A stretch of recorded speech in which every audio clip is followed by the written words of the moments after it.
Assalamualaikum warahmatullahi wabarakatuh. Nama saya Muhammad Fadlan Kamal, kelas 11 Inkraya. Saya akan menjelaskan peran tokoh Islam pasca kemerdekaan. Latar belakang. Pasca proklamasi pada tahun 1945, bangsa ini dihadapkan pada tantangan besar dalam membangun negara yang merdeka, berdaulat, dan bermartabat.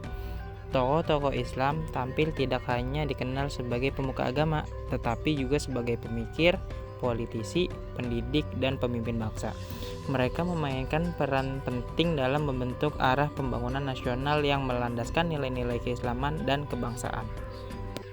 Lalu tokoh-tokoh Islam dan perannya. Yang pertama itu ada Prof. Dr. Haji Abdul Malik Karim Amrullah, yaitu Buya Hamka.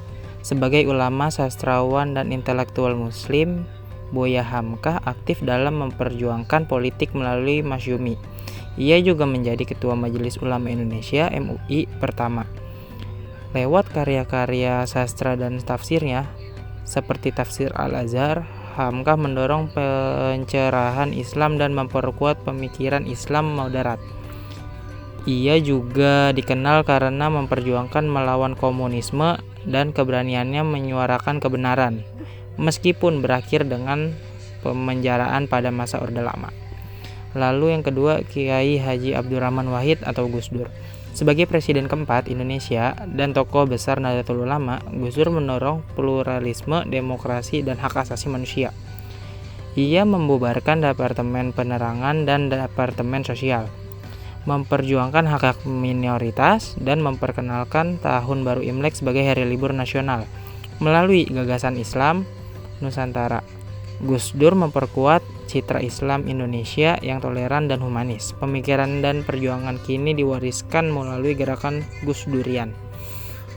Dan yang ketiga itu ada Prof. Dr. B.J. Habibie.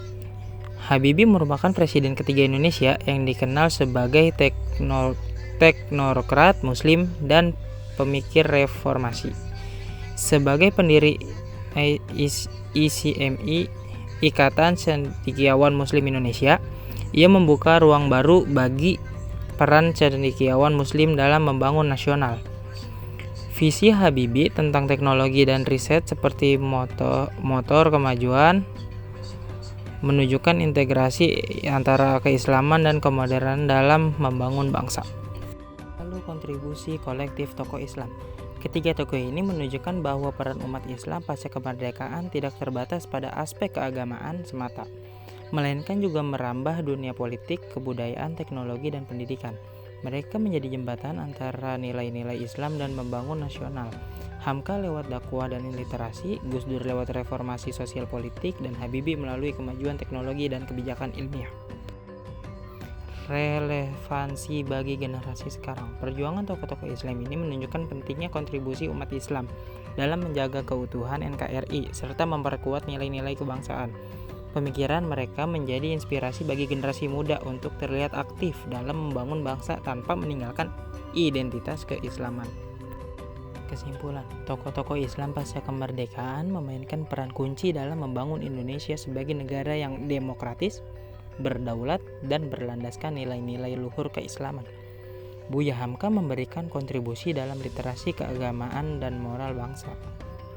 Gus Dur memperjuangkan keadilan sosial dan pluralisme, sedangkan B.J. Habibie memadukan keimanan dengan kemajuan teknologi.